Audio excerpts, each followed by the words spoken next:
Well, we have two calls on the line, so let's take the first caller. Thanks for patching them through, Chris. Go ahead, caller. Good morning. You'll be speaking with Dan Shore. Good morning, gentlemen. Dennis Nardone from Harrison. Hi.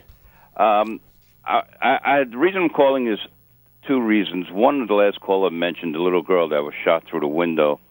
Put that to the side for a second, Mr. Shore. I was involved with the Westchester County Crime Stoppers under Janine Pirro, and you mentioned before about your outreach programs. And for whatever reason, our present district attorney kind of pushed that program to the side, and I have my own reasons why. But anyway, it was a very valuable program that assisted the police department, the community, and just the community at large. And getting back to Lou's call and mentioned the little girl that got shot, that was a project through Crime Stoppers that assisted the police to find the shooters, to get them off the street on that. So my question is, and I think I had asked you this once before, probably your first time on VOX, about Crime Stoppers, your thought, and would you ever bring that program back that was such a valuable asset to the community and the police work? Dennis, that's a great question. Crime Stoppers is an excellent program that exists all around the state, and what it does is it encourages and sometimes compensates regular people for reporting crime. A lot of times, police officers do a great job, but they can't be everywhere, and regular citizens witness crimes or know about crimes, and they could report it. If someone's wanted, they may witness where that person is, or they may see some drug dealing, or they may see some public corruption. Crime Stoppers encourages people to report it, and it helps a lot. A lot of big cases have been solved through Crime Stoppers. Janet DeFiore did away with Crime Stoppers in this county. I don't know the reason why she did that. I've been told that we're the only county in New York State that does not have an active Crime Stoppers program, but I certainly will bring that back if I'm the district attorney next year. I thought we had that going in Yonkers. It's not? We've had it for a long time, but it's not active now in Westchester County, at least the way it used to be, and the caller talked about that also. Okay. Before Janet DeFiore took office, used to hear about Crime Stoppers all the time. You'd see their ads on TV, you'd hear them on the radio, and that's non-existent now. Amazing. Okay, we have another caller. Chris, good morning. Good morning, caller. Thanks for your patience on the line. You'll be speaking with Dan Shore. Good morning. It's Mr. Camp from New Rochelle. Good morning, Mr. Camp. Yes, I'm hearing of these problems here with gang violence and crime. After living in Europe for about 10 years, where one doesn't hear about this, I have to ask, obviously we have one problem of drugs, and these are mostly legal in Europe, and people do prefer these drugs, meaning with the two Fs, they supply the drugs. There's never any violence around it. The other thing is that no one has access to guns.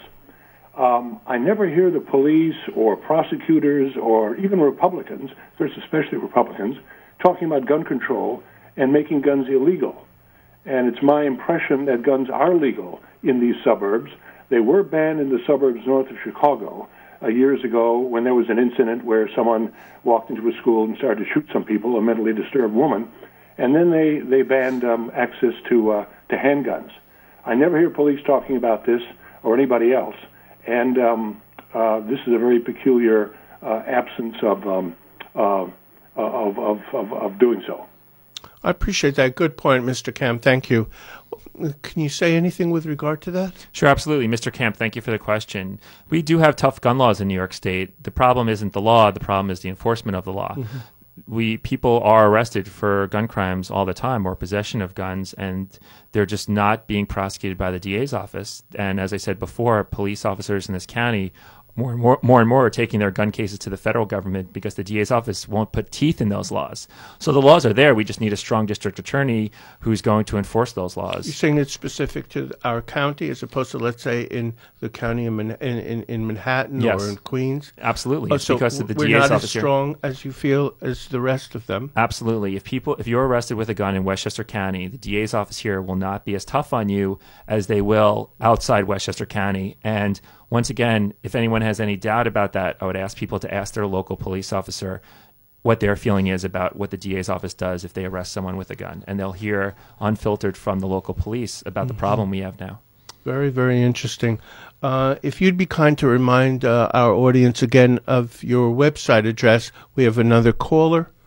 Actually, let's take the caller. I'll repeat it. Your website address is electdanshore.com. electdanshore.com, and you spell Shore SCHORR, so it's electdanshore.com. Go ahead, caller. Good morning. Yes, good morning. To Ken here. How are you, Ken? All right. Listen, may I say something here? You know, this state's got more gun control laws than a hippie's got hair in his head. Now, the problem with guns in this state, you know, all these gun control laws, you can wallpaper the Taj Mahal. It does nothing but hamper the law-abiding citizen to obtain a gun. He's not going to go out and rob the liquor store the minute he gets the gun. This is what's happening here. What you got to do to get rid of guns out there, you have to get to the underground supply of guns that are hitting the streets. Because if I'm a criminal, I'm not going to go to a gun shop where I have to fill out a legal form and tell what I'm going to do and what my background is. They're going to go to where they put $100 in somebody's pocket and they get a gun, 1, 2, 3. Ken, I appreciate it. Well, listen, I'm going to cut you off only because we've got one other caller. We'll take that call and we'll see if we can give an answer. Go ahead, caller. Good morning. Hi. Good morning. Unfortunately, I've only got a minute for you. Yeah, I was just wanting to say that you're always mentioning gun control and this and that. Why don't you specify that most, if not all, the crimes that are committed using guns are through illegal guns, not legal guns, and it's impossible to get a pistol permit in this state. And, you know, this is our Second Right Amendment. If I want a pistol, I should be able to own one. Okay, that's a good point. Let me cut you off right now so we can get 1 minute to answer. Absolutely. The both questions are very good. There are legal gun owners in this county and in this state, and that should continue because there are law-abiding people who have guns for legal purposes. However, the gun laws in this county need to be enforced against people who have illegal guns and people who use guns, either possessing them illegally or use them violently. And we need to put more teeth in those laws.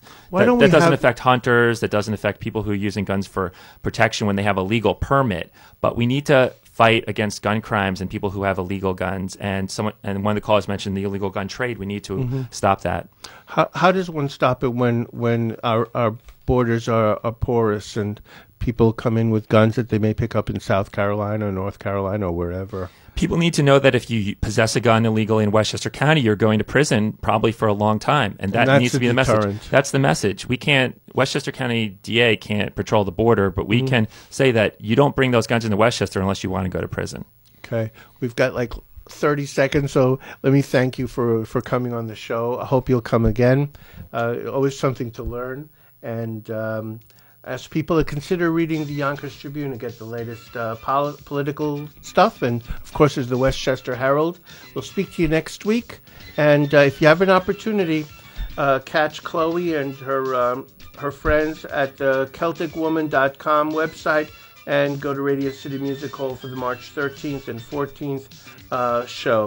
Thanks very much, and don't forget electdanshore.com is the website to visit, and you can learn about Dan Shore. Bye.